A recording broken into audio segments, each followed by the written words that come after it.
प्रदेश में योगी आदित्यनाथ बार बार ये कहते रहते हैं कि अगर मानोगे नहीं तो कार्रवाई होगी, और वो सिर्फ कहते नहीं करके दिखाते हैं, क्योंकि योगी का वचन शासन।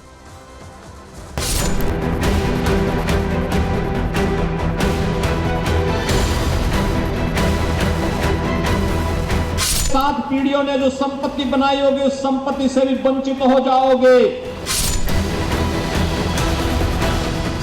भ्रष्टाचारियों की इन संपत्तियों को सार्वजनिक उपयोग के लिए वो आज लेकर के आना चाहते हैं।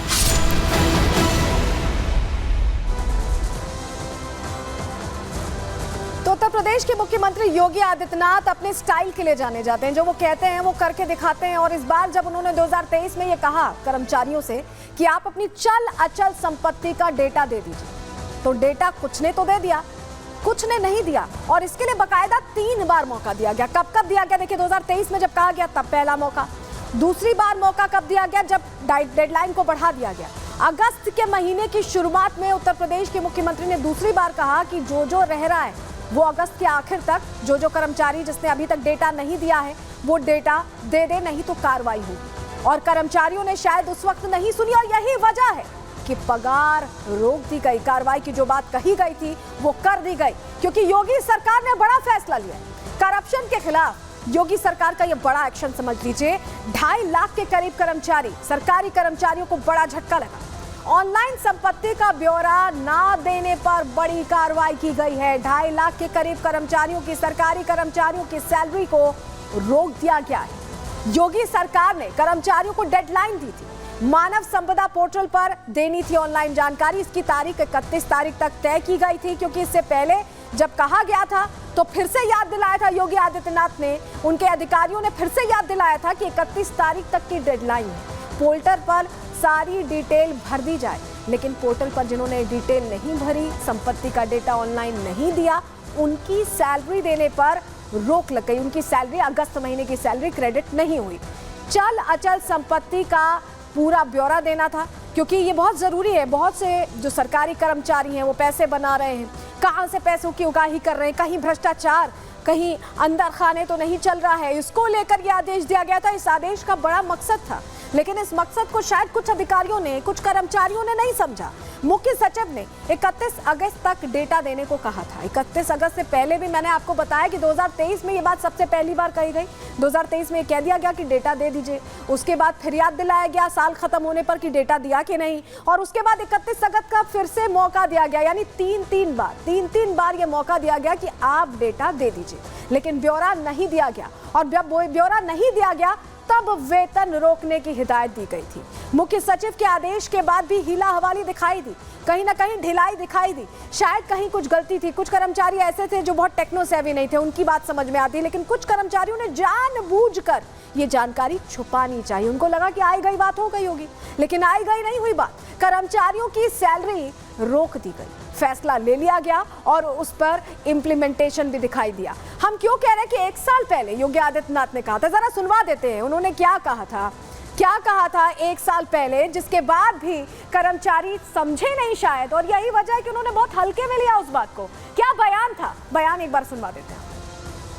भ्रष्टाचारियों ने जितनी भी संपत्ति बनाई होगी, उन भ्रष्टाचारियों की इन संपत्तियों को सार्वजनिक उपयोग के लिए वो आज लेकर के आना चाहते हैं, और उसी दृष्टि से एक बड़े अभियान को आगे बढ़ाने की आवश्यकता है।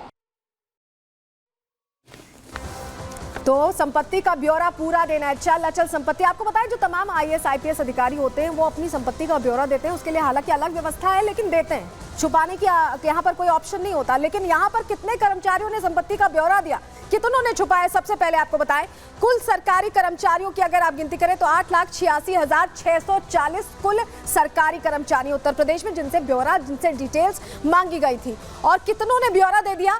6 लाख के करीब। 6,02,075 कर्मचारी ऐसे थे जिन्हें लगा कि उत्तर प्रदेश सरकार में भ्रष्टाचार नहीं चलने वाला है, ब्यौरा तो देना पड़ेगा। उन्होंने ब्यौरा समय से, जो समय सीमा तय की गई थी, उस वक्त दे दिया। अभी किसने ब्यौरा नहीं दिया है? 2,44,565 ऐसे कर्मचारी हैं जिन्होंने ब्यौरा नहीं दिया और इन्हीं कर्मचारियों की सैलरी रोकी गई है, इन्हें यह बताने के लिए कि उत्तर प्रदेश में भ्रष्टाचार नहीं चलने वाला है। डिटेल तो आज नहीं तो कल देनी ही पड़ेगी, क्योंकि डिटेल नहीं दी गई तो कार्रवाई भी पूरी होगी। रिपोर्ट देखिए।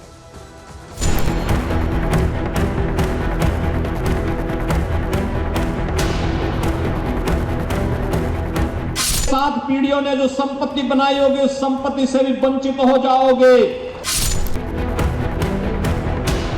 यूपी के मुख्यमंत्री योगी आदित्यनाथ जैसा कहते हैं वैसा करते भी हैं। भ्रष्टाचार के खिलाफ योगी ने सख्त एक्शन की बात कही थी, करप्शन पर एक्शन की चेतावनी भी दी थी और अब उसी का परिणाम है कि योगी एक्शन में आ गए हैं। दरअसल योगी सरकार ने राज्य के 8 लाख सरकारी कर्मचारियों से उनकी संपत्ति का ऑनलाइन ब्यौरा मांगा था। 31 अगस्त 2024 डेडलाइन रखी गई थी, लेकिन बार बार हिदायत देने के बाद भी जब बाकी बचे 2.5 लाख सरकारी कर्मचारियों ने अपनी संपत्ति का डेटा ऑनलाइन उपलब्ध नहीं करवाया तो फिर योगी सरकार भी सख्त हो गई, जिसका नतीजा ये रहा कि योगी सरकार ने संपत्ति का ऑनलाइन ब्यौरा न देने वाले 2,44,000 से ज्यादा सरकारी कर्मचारियों की सैलरी रोक दी। योगी सरकार ने 2.5 लाख सरकारी कर्मचारियों को झटका जरूर दिया, लेकिन बाद में योगी सरकार ने इन सरकारी कर्मचारियों को थोड़ी और राहत दे दी और फिर सैलरी भी जारी कर दी गई।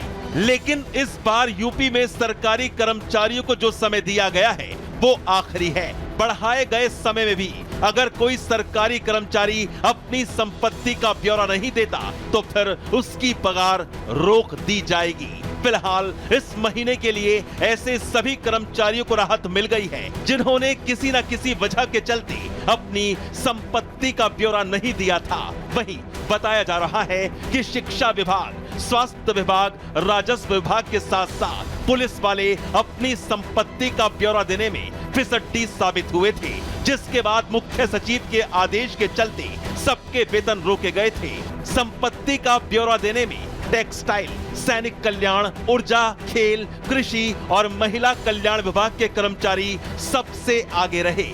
लेकिन मुख्यमंत्री योगी का संदेश साफ है, आज नहीं तो कल सरकारी कर्मचारियों को अपनी संपत्ति की पूरी डिटेल देनी ही होगी और अगर नहीं दी तो फिर सैलरी भी नहीं मिलेगी। Bureau report, Republic Bharat. लेकिन योगी ने अब देखिए फिर से आखिरी मौका दे दिया है। सरकारी कर्मचारियों को मान गए हैं, थोड़ी राहत मिली है, लेकिन ये आखिरी मौका है। सरकारी कर्मचारियों को एक और मौका दे दिया गया है योगी आदित्यनाथ की तरफ से। संपत्ति की डिटेल देने के लिए थोड़ा टाइम, थोड़ा ग्रेस पीरियड दे दिया गया है। उन्होंने टाइम बढ़ा दिया है। सरकारी कर्मचारियों की अगस्त की सैलरी जारी कर दी जाएगी, कहा जा रहा है आज शाम तक या कल शाम तक पहुंच जाएगी। अब तय समय सीमा में कर्मचारियों को संपत्ति ब्यौरा देना होगा। जो मौका दिया गया, जो ग्रेस पीरियड दिया गया है, उसमें कोई हीला हवाली की गई तो और बड़े स्तर की कार्रवाई हो सकती है। अब अगर कर्मचारी निर्धारित समय तक संपत्ति का ब्यौरा नहीं देंगे तो अब आगे सरकारी जो कर्मचारी हैं उनकी सैलरी फिर से रोक दी जाएगी। सरकारी कर्मचारियों की तरफ से टाइम मांगा गया था। ये मौका क्यों दिया है योगी आदित्यनाथ ने, ये अब हम आपको बता रहे हैं, क्योंकि टाइम मांगा गया था, जिसके बाद योगी सरकार ने टाइम पीरियड को बढ़ा दिया, थोड़ा ग्रेस टाइम दे दिया। दरअसल यूपी पुलिस मुख्यालय की तरफ से सरकार से अपील की गई थी, इसको लेकर एक चिट्ठी लिखी गई थी और कहा गया था कि पुलिस की जो तमाम परीक्षाएं चल रही थी, त्योहार चल रहे थे, इसकी वजह से ये डिटेल्स फाइल नहीं हो पाई है, इसके चलते व्यस्तता रही है और ऐसे में थोड़ा समय अगर दे दें उत्तर प्रदेश के मुख्यमंत्री तो जो कर्मचारी रह रहे हैं उनका ब्यौरा भी फाइल कर दिया जाएगा, ऐसा पुलिस मुख्यालय की तरफ से कहा गया। पुलिस विभाग को ब्यौरा देने के लिए ऐसे में और वक्त उत्तर प्रदेश के मुख्यमंत्री योगी आदित्यनाथ की तरफ से दिया गया, थोड़ी मुश्किलों को समझते हुए। और अब अलग अलग विभाग के अलग अलग डेट्स तय कर दी गई हैं कि उन्हें इतने समय तक ब्यौरा देना ही है और ब्यौरा नहीं दिया गया तो कार्रवाई के लिए तैयार रहना है, क्योंकि उत्तर प्रदेश के मुख्यमंत्री जो कहते हैं वो करते हैं, उनका वचन ही शासन है।